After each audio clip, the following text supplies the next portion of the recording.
Welcome to the First 30 Podcast. Today we're playing the new 2D action-roguelite by Soana Studios, Death or Treat. Is there enough content in this adorable game to keep us wanting for more? And does Disney have a lawsuit on their hands? Well, let's talk about it.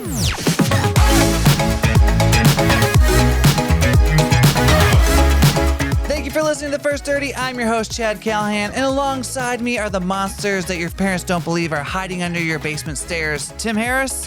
Hello. And David Marino. A hunger for ankles.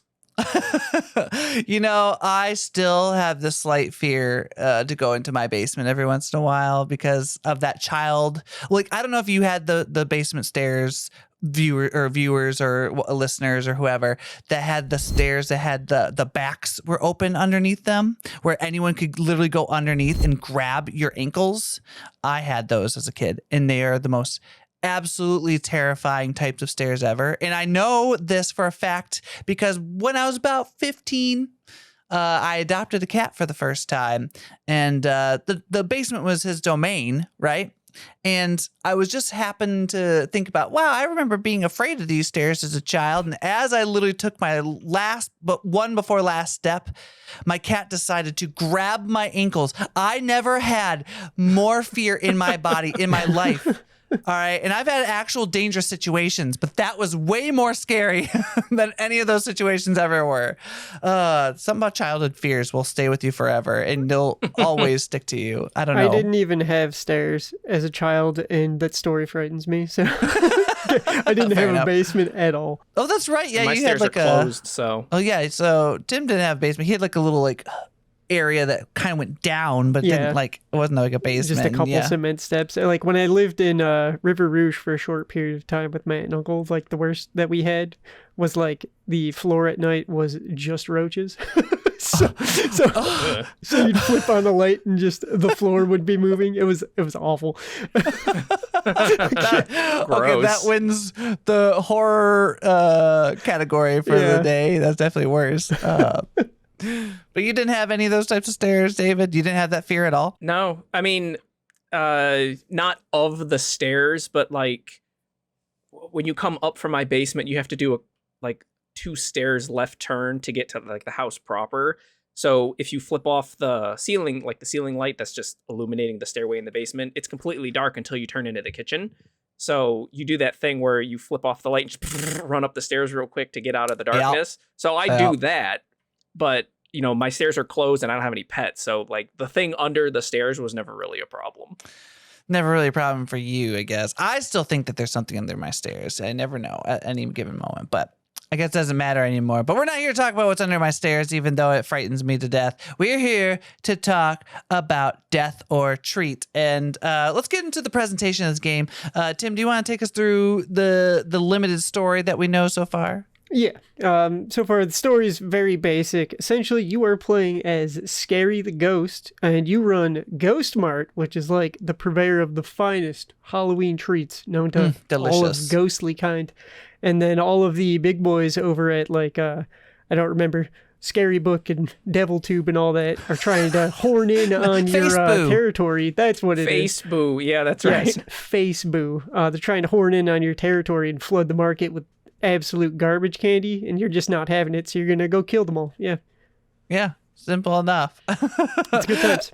Yeah, truly. And I gotta say something about this game right off the bat is that if you're looking for a game that has a very like almost 1950s cartoon style, similar to almost Cuphead, this has some of that feel to it. The art style is pretty great. It is very unique. It's got that like, it's almost as if Tim Burton and the makers of Cuphead like decided to make a game. I would feel like this is the closest thing you could get to it right now. Maybe not quite as like quirky as the Tim Horton, how he likes his swirls and his stripes and stuff, but definitely like the ambiance and the feel of it definitely has. It's very that bouncy. Kind of, the animation is very kind of, you know, hopping around. Everything's always like, moving. It's always, there's always like, it's the same movements too. So it has that old cartoon feel that you always see from like old, like 1930 cartoons almost. Yeah, even. They call it rubber hose animation. Is that what they call it? I didn't know that. Yeah. Why? Do you know? Just because like everybody's limbs are just tubes. Oh, Oh, It's just You know how when you a turn on single a hose segment that and just it's too strong? and it just goes everywhere. yeah, it's just wibbling and waving all over the place. Oh, wacky inflatable tube guy. Got it. Yeah. Very interesting. But like, with that, actually, the character designs aren't very. No, some of them might be, but they're not all hose like you do that. But they'd still have that weird like movement. Yeah, they're not hoses per se, but they do have that very fluid movement as it just kind of, everything's always, moving from one thing to the other. Almost, I don't want to say ethereal because it's not. It's not like it just floats all over the place, but it's very dynamic and kind of wispy. Maybe it's a better word to describe it. Yeah, it looks good though. I think it fits the world. The world's very quirky. It's beautiful. It's gorgeous. It is my favorite aesthetic, which is just spooky Halloween season. I love it. It's so much like, and I don't know how they're getting away with it because the little candies symbol is essentially Jack Skellington. Can we just admit this? It is Jack Skellington. I don't know how Disney isn't suing them right now because they're very litigious. So I mean, parody is something that one should be allowed to do regardless. And there's a lot of parody. Oh, it is parody. Yeah. I think as long as, they're just called candy. So they didn't attach a punny name to it like they did literally everything else in this game. That's true. And, which I also appreciate. It is, Jack Skellington's face is essentially just 2 holes in a zipper mouth. Or not a zipper, but like the line with the hashes. That's pretty simple. I don't know if you could necessarily sue over that. I mean, if anyone would find a way, it's Disney. That's true. Even if they didn't win, they'd probably try. Damn. That's true. But overall, like, the art style is great. The character designs are great. Your main character is just like this kind of like sheet-like ghost, like the traditional, what you'd expect like a cartoon ghost to look like.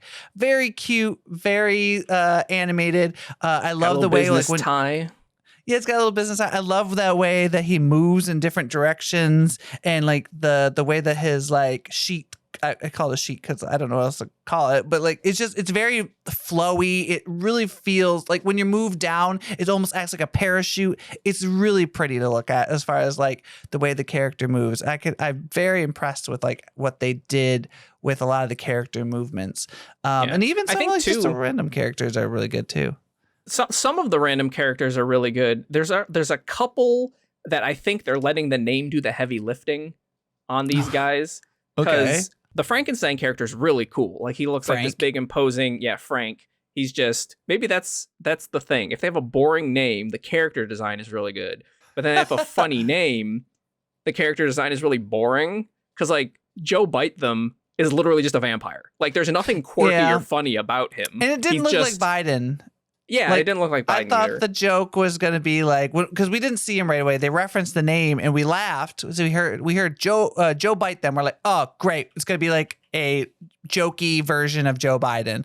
It looks nothing like him. It's just like an old vampire dude. Yeah, it's got like a part, like it's just like hair vampire on the sides. Yeah, generic vampire. It looks almost like something you'd see out of like Futurama or something like that. That's actually a perfect comparison. I think that the Jobs pumpkin was perfect though. He was fucking perfect. Okay. The Jobs pumpkin was spot on. The pumpkin Gates was just lazy. Like the name is lazy. His design was lazy. He had glasses. Frank was really good. He had like triangle glasses like that. I mean. If anything, because I think there was a little triangle windows. Glasses make sense because that's what the shape of a jack-o'-lantern would be. That's true. I thought because they had a little like bone window or the bone squares on the Necrosoft logo. I thought they were going to give him like Windows glasses. That would have been funny. Oh, that would have been funny. You're right. That would have been good. Yeah, I think that character was a letdown, especially after seeing the Jobs character. Yeah. Oh, yeah. And he's wearing like the black turtleneck and like, you knew exactly who he has. He was the referencing. classic stance too. That's the best part about the whole thing. Well, because that's actually what I was going to bring up before we started dogging on all these characters was that like all of the NPCs in town they're okay. Like some are better than others, but like all the enemies are really good. Like really good. Like the people, even the one, I don't remember what his name was, the pumpkin boss. Oh, I don't remember the name of Stephen. him. Yeah. I think it was just Stephen Pumpkin. Yeah, I think you're right.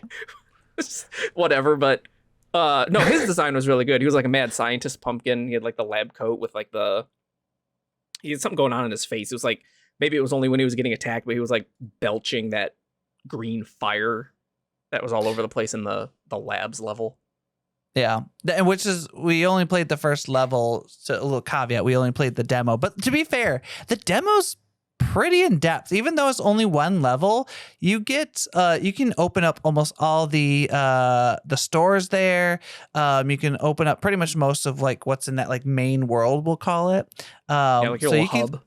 Your little hub, yeah. So you can really get a feel of what the game is like what you're going to get out of the game, even though you only do the first level. And you can continue to do those first levels like as many times as you want to collect more like ingredients or like coins or candies, Jack Skellington candies, and things like that. So like you get a lot of playability out of the demo, even if you do like quote unquote beat it.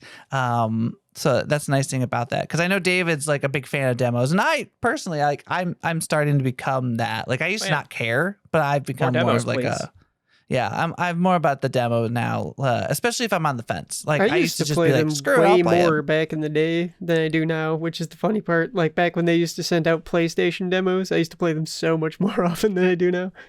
Yeah. That's But why, like, I think, over the summer when they do Next Fest is great because it's nothing but demos of games that are coming out. Demos. Didn't they just do Next Fest, or I think they do it twice a year. Oh, okay. I think there's like I think there's like a summer one and there's a winter Next one. Fest, and then there's Next Fest. Yeah. There's some games from like last Next Fest that still haven't come out yet. I saw the demo on my computer. Oh, really? Well, I mean, sometimes games take longer than that. Like, I think that is Next Fest just solely focused on more like indie devs, or do they have like some more AAA thoughts? It's pretty much only indies. I don't think any real AAA or like really high like studio backed games or participate too much in Next Fest. But let's talk about the sound and music now, because I know when we were playing it, Tim, you mentioned specifically how fantastic the music was. Yeah, the music in this game just like leaves nothing to be desired, really. Like it is absolutely perfect. It fits the setting, it fits the aesthetic perfectly, and like it just makes you vibe the entire time. It's real nice, and like it changes up when you get close to the boss, I think, because like there's this really nice little drum fill section that popped up when we got closer to the boss that was really neat, and I loved that.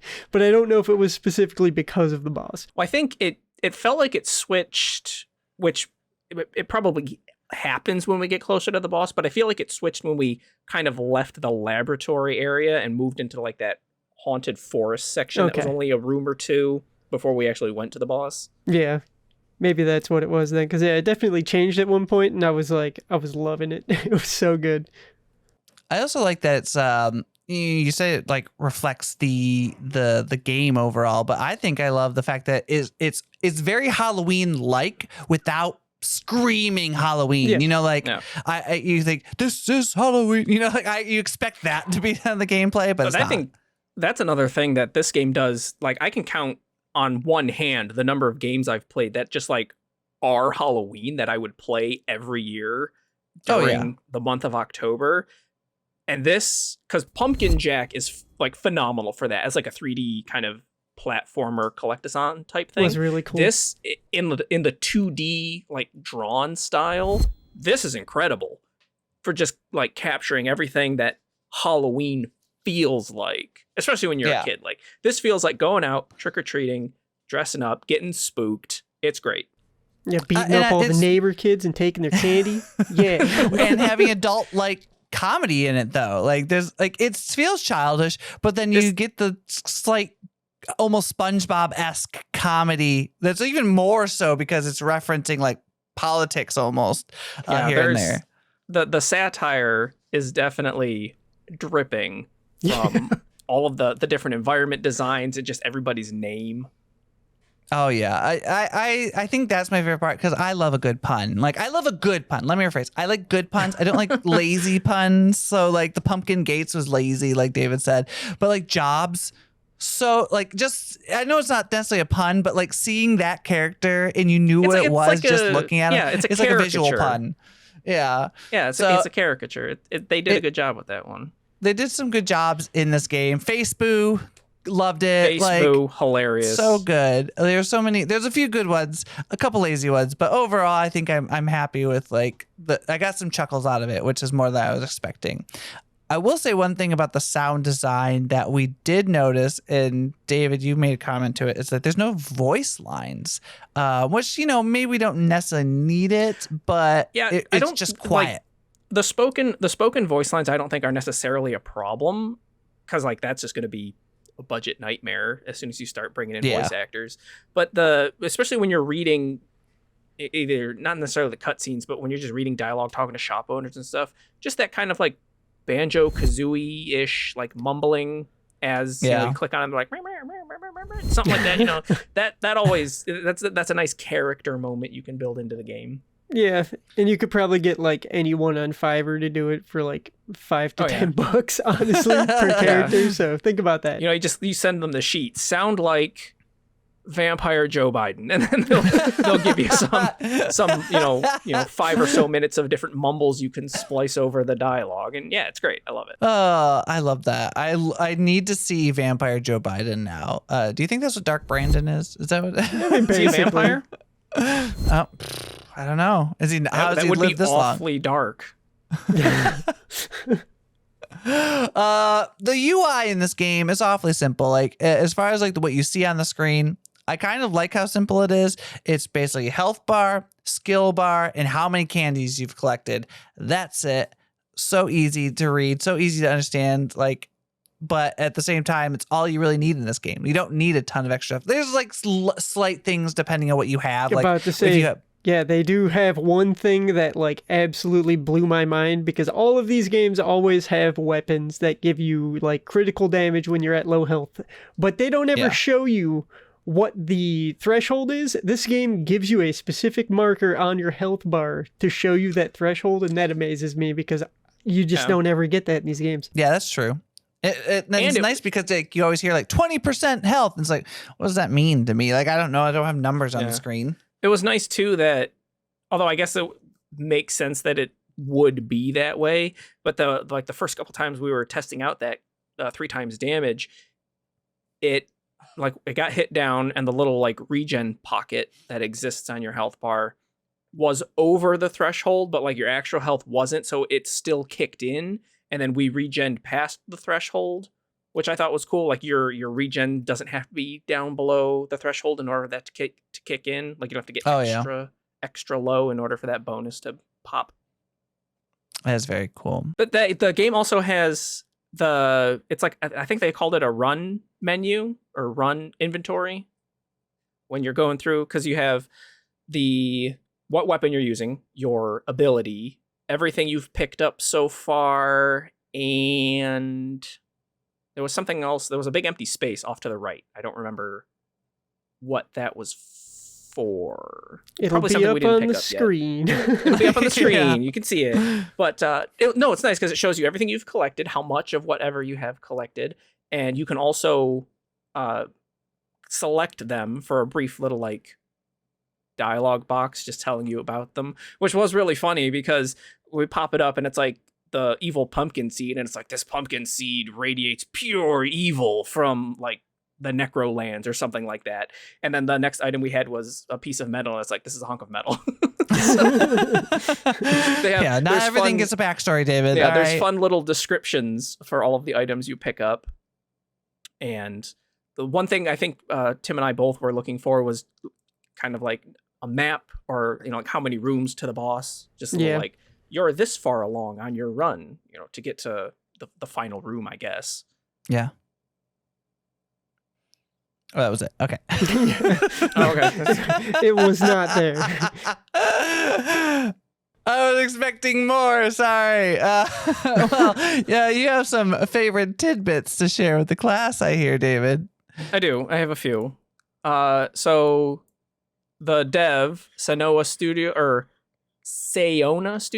We're not sure how to pronounce I know, it's hard to say that one. Yeah. Soana Studios. This is their first game. As far as I can tell, they have not worked on anything before. Come out of the gate strong with this 2D animated style. reportedly the game's going to be $23.99 at launch on, what did you say this was on, Chad? We know it's on PC, obviously. It's basically everywhere. It's going to be like PlayStation 5, 4, PC, Xbox One and Series X, and Nintendo Switch. So yeah, pretty much if you have a system, this will be on it. And then I found out as well that those meme tanks that we saw in the forest area outside the boss's room, filled with nothing but Rage comics. That is the only thing they're storing in there. Oh my! I love Rage comics. Those absolutely amazing. Yes, they filled it with the best memes. That's pure concentrated. Welcome back to the First Dirty, and now it's time to get to the meat and taters of Death or Treat, which is the gameplay. And this game is a little bit of a hack and slash roguelite type of game. Which is not typically my jam, but I want to say this is different than a lot of other type of roguelites that we typically play. Yeah, it has a lot of those, like, if you die, you have to start, like, you kind of play the same areas over and over, but it seems like there's more of a, there's more to it than that one. Tim, do you have any thoughts on that? Because I know you're more the roguelite guy in this end. Yeah, I mean, it seems to follow the typical formula more so than not, where like you die and then you go back to your hub and you get upgrades and then you go again. But there is definitely going to be more than one world to traverse. I don't know if you have to always go through every world like you do in a traditional roguelite or not yet. And then on top of that, this game also offers you the option of when you beat a boss, you can come back to the hub without actually dying, which is very different from most roguelite games. Because usually you just play to the end and win. Keep going. Yeah. Yeah. That is true. That is true. David, do you want to take us through some of the controls or like some of the basic controls that you know? Because I know this feels like from what I can tell, feels similar to Hollow Knight a little bit. Yeah, it plays very similar to Hollow Knight. Hollow Knight was a lot more deliberate with its combat, especially after you get a couple of abilities that you can do more in Hollow Knight, whereas in this one it's very much you swing your sword and like that's good. You can just beat the shit out of everything as you're going through these through these areas. Yeah, just hack. You know, you have like that uppercut combo, which is really good for air juggling enemies. You have the dash, which until we got that the one that damages on dash. Dash feels more like a traversal mechanic. It's only kind of applicable to combat, especially because we discovered that you cannot dash out of any attack. Like you are stuck in the full animation until it's completed, and then you're allowed to dash. So it's not really good for a combat thing. Like if you get in a really bad position, you can get some distance. But other than that, it seems to be more like just for a platforming mechanic. But the controls feel really good. You know, the jump is fine. You have good speed, better speed when you get the agility ups from that potion vendor. And the only real complaint I have is the falling. Like after a jump, falling is basically the same velocity as your jump.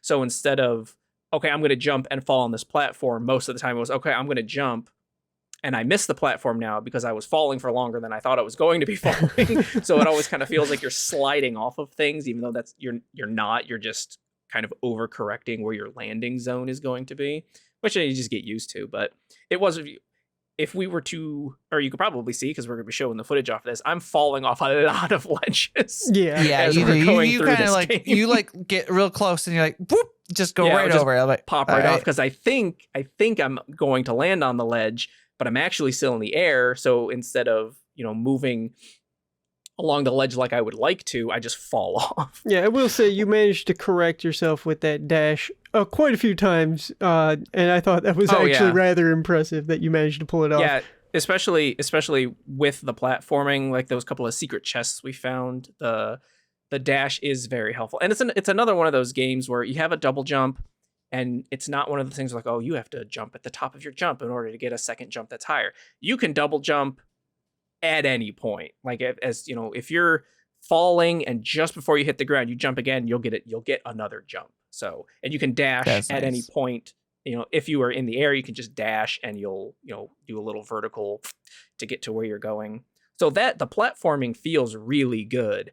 I don't know if we'll get any extra abilities, like maybe a second dash or something else we can do.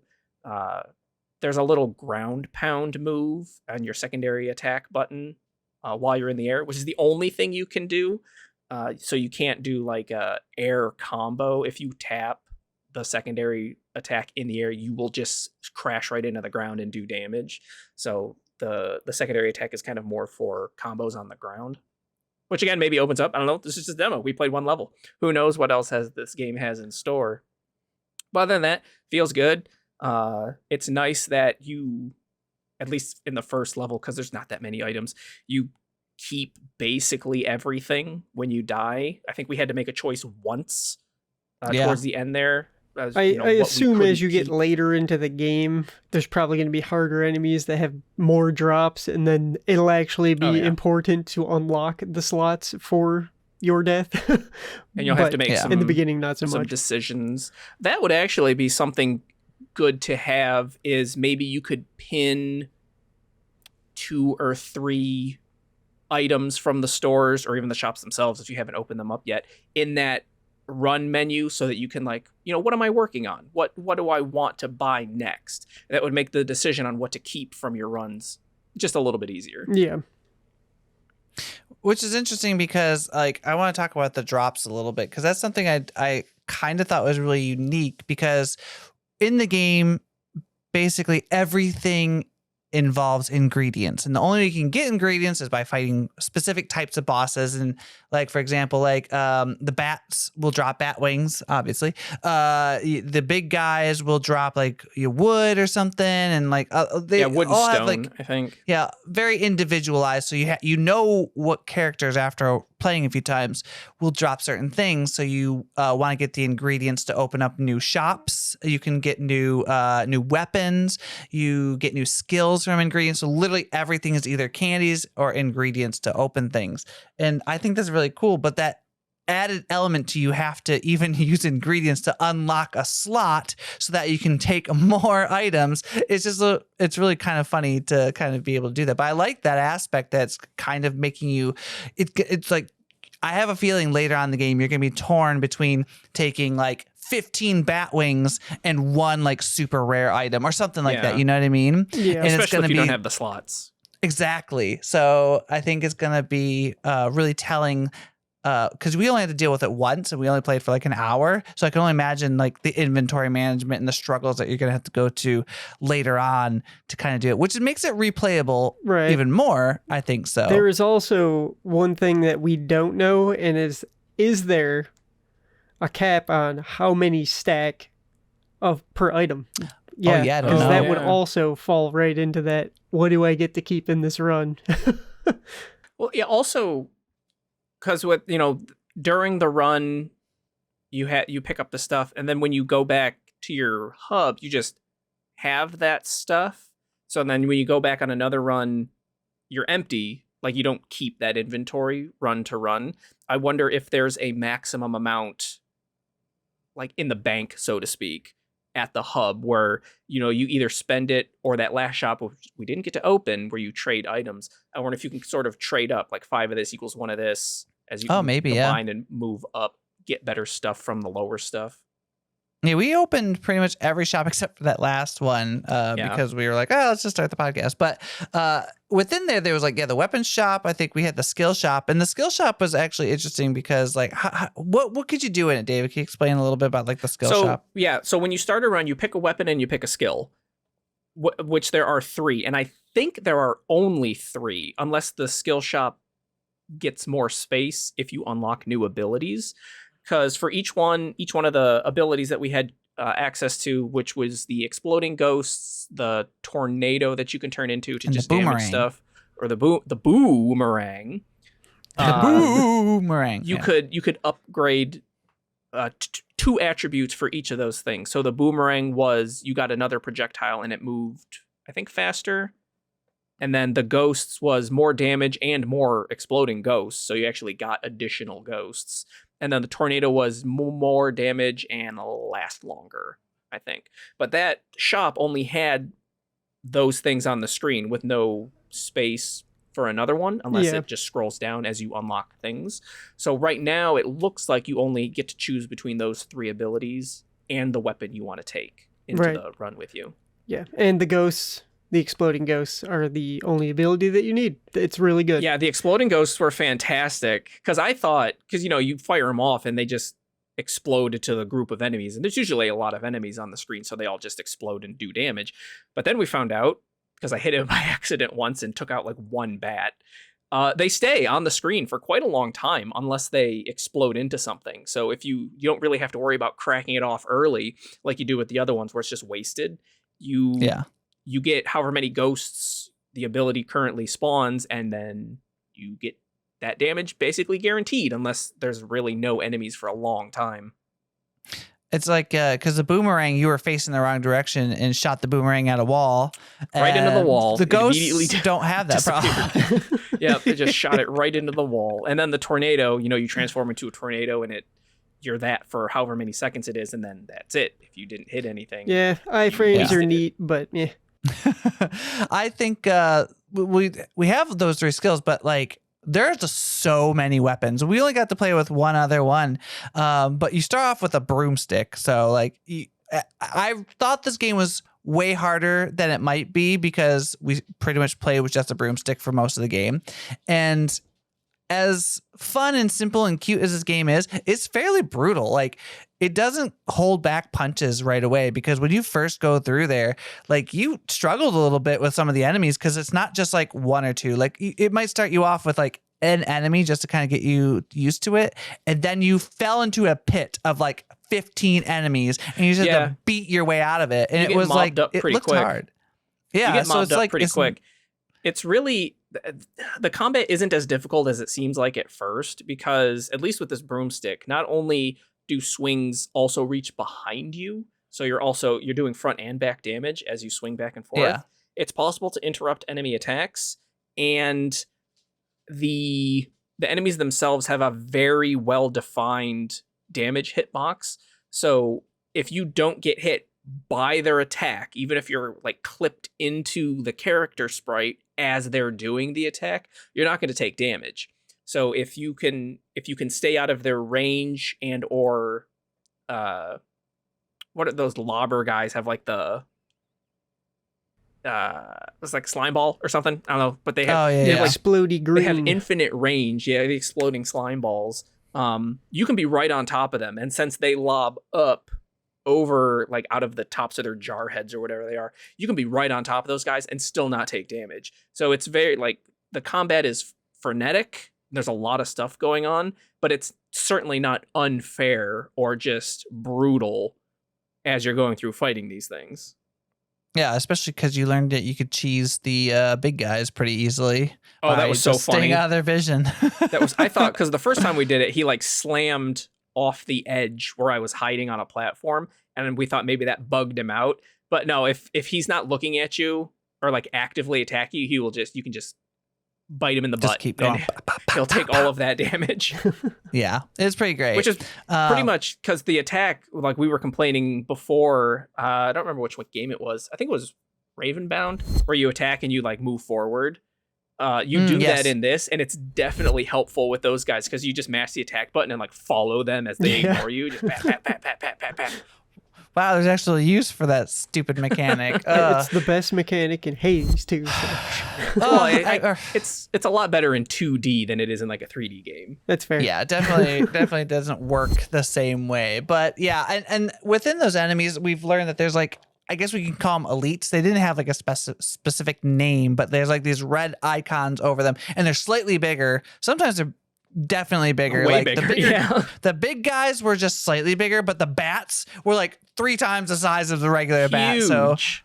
yeah, so you could tell when you're fighting them, and they're stronger, but from what we could tell, they're guaranteed an item, is what it seems like. So like, Well, it looked like they were guaranteed multiple items. So No, I think- they Yeah. did only drop one sometimes, Did but they? Oh, they okay. have a higher chance of dropping multiple items, and they're guaranteed to Oh, drop okay. at least one. Yes. Which that's nice, because you could fight like a bunch of bats and only get one bat wing. But if you at least get that one bat elite, then you know you're at least going to get one. So it's a nice little way to like kind of give you something and know you're going to get something out of it by the end of it. And the risk reward play is there too, because you're never, except for the boss, obviously, you're never locked into fighting any of these guys. Like, True. you can just walk, if you're low on health and looking maybe to get to that potion guy, you can just walk past most of this stuff, So if you see an elite and you maybe got low health or even full health, that one guy took me down and like it was one hit KO. Maybe a sliver was missing, but like, damn. If you don't have the health for fighting an elite, or if you take one hit and you're dead, just walk right past him. He's not gonna, or he doesn't have the ability to chase you. Nothing is that fast yet in this game. Which is different than most roguelite type games, because usually you have to fight everything and then you can continue to like the next level, quote unquote. So that is something else that this game is differently, because this is, you just fight what you need to fight, because it's really more about collecting items to get what you need to get to the next stage is really what it really feels like. And there might be which is kind of nice. We almost had those shops open, but this is probably only like one of a few hubs I can imagine. It's possible. Once we get this stuff opened up, we're going to need better weapons to get to that next starting area, whatever it may be. True, but there's also like these like little shops within the run, like you mentioned, the potion shops that have like it's which I love. It's a gamble. Yeah. So you don't know what you're gonna get. It doesn't cost much, honestly. It costs a few enemy kills. It's not that bad. I think it was like 20 candies, right? Is that what it was? So it's like 20 candies.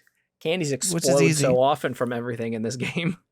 Right. So like, and you could technically buy all four bottles right then and there. However, some are negative traits, some are positive traits, some negate each other. Cause I think you had a damage down, but health up or something like that. And then the next one you got was a damage up, agility up. So it's like, oh, okay. So that just negated. But I can imagine some of them probably are mostly negative and one positive. You never know. Yeah. There's probably going to be insta-death one there. That was something that the run screen had, was your like actual damage and health values, damage, health, and agility. Like it had the actual numbers, like plus or minus whatever base is. Which is nice to know, because I feel like you don't always see screen. that. But yeah, I think I like the fact that you can kind of go in there and there's stuff within the run, which reminds me a lot of Hades too, because in Hades you run into, I think it was Charon, whatever you want to call him, and he'd sell you stuff, which reminds me of that. Another thing that reminded me of Hades is that you can choose specific powers. Like you had the first time you walked in, you could only choose like a shield. Which is like it takes the first hit for you. But then the second time you had to choose between a shield or an agility up. Was it? Yeah. And so you chose the agility up. Red. Yeah. So which is nice. We got we also got the potato of doom. Yeah. Or sweet potato, whatever it was. Wait, what was it? I missed that. No, it was the orange guy that it shot projectiles at. Yeah, he was like a sweet potato monster. Yeah. I don't remember that. That was the I last did walk fight. away for a second. Oh, the pumpkin guy? Was he a pumpkin? I don't think he was a pumpkin. I think his name was Wilson. Steve. Yeah, his name was Wilson. Who are we talking? We're talking about our guy that shot projectiles that we had. Yeah, purple projectiles. I had it right before I went into the boss. I thought you were talking about the enemy. No. I'm sorry. I get no. the guy that. Okay, all right. Okay, I was really confused. That I think he was also a from pumpkin, those though. statues. Well, he was orange, but I think he was a sweet potato monster. Got it. But so I'm assuming he just stays with you for that run. Yeah. Then, Yeah. But got it. Okay, I missed that. I didn't know how you got him. I must have looked away. That one of the items we picked up was that. Actually, I don't think it was agility up, but it was the damage dash, and that was really nice to have. Yeah. I was missing that on the next run. That looked like it did good damage too. Yeah. And now it's time for the final say to find out if it's worth the time, money, and energy. David, since you played the game, you will be going last. So I'll start with Tim. Death or treat? Will you continue? Yeah, Death or Treat is 100% a continue for me. It's just looks great, honestly. It basically looks like it's going to scratch that Hollow Knight itch for anyone who has been waiting the past century for Silk Song, yeah, it really seems like it's going to scratch that itch for a minute until they finally release that game. So if you're looking for something like that, this is probably the go-to, and it's only going to be $24. It looks like it's worth $24 on top of that. It's got all these unlockables you can get. We didn't even get to see them all. Combat looks fluid. The boss fight was hectic that we did get to see, so I can't wait to see what the rest of them are going to be like. Like, yeah, there's just so much here that I want to see more, and yeah, this one's definitely getting bought 100%. Looks great. All right. I will be going next. Death or Treat, is it worth continuing?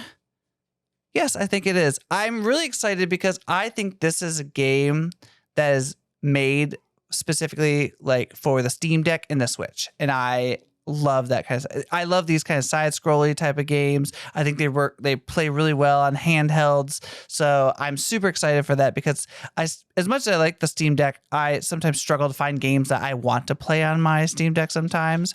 And this definitely feels like one of those games I want to play on it. So yeah. I will definitely give this a try. I think I will get irritated with the game sometimes because one thing we didn't mention is that there's foreground as well. Like there's things that can get in your way as you're walking by. So like you could walk behind a tree and not see your character or any of the enemies for that matter. Yeah. And I have a feeling, which is great because it adds to the like the hardness of the game, but sometimes I just need to I get irritated by those small challenges. But at the same time, I like that it's going to happen. So I'm taking the good with the bad there. All right, David, Death or Treat, will you continue? I'm really torn on this one because I thought you were going to be all over it. I love the way the game looks. Like music, sound, animation, just that whole aesthetic looks really good. And though I'm not normally a roguelite person, this was fun. Like I did while we were playing, we're like, yeah, let's try this again. Like, let's go for that. Try to get that other shop, like doing a couple of runs. Like it was fun when we played it. However, I know that I get bored with doing the same levels over and over again. It was one of the reasons why I played Vampire Survivors for a bit, especially when the Steam Deck first showed up. I was like, this is perfect Steam Deck game, Vampire Survivors. I haven't touched it since. It's just like I felt like I had already seen everything. I didn't unlock everything, but there wasn't enough variety in the weapons and areas after a little while. I was just like, I'm just doing this over and over again. So, and this doesn't look like it even has that much content, so I can see getting bored with it quickly. But I will probably give it a continue.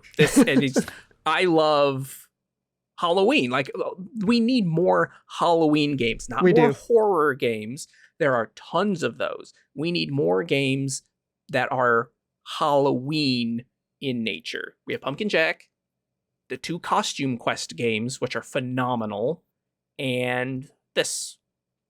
And there's probably 1 or 2 more that I can't think of off the top of my head because there are so few of them. What is that? The globe one. Horror globes. Oh my God, yes. Horror globes.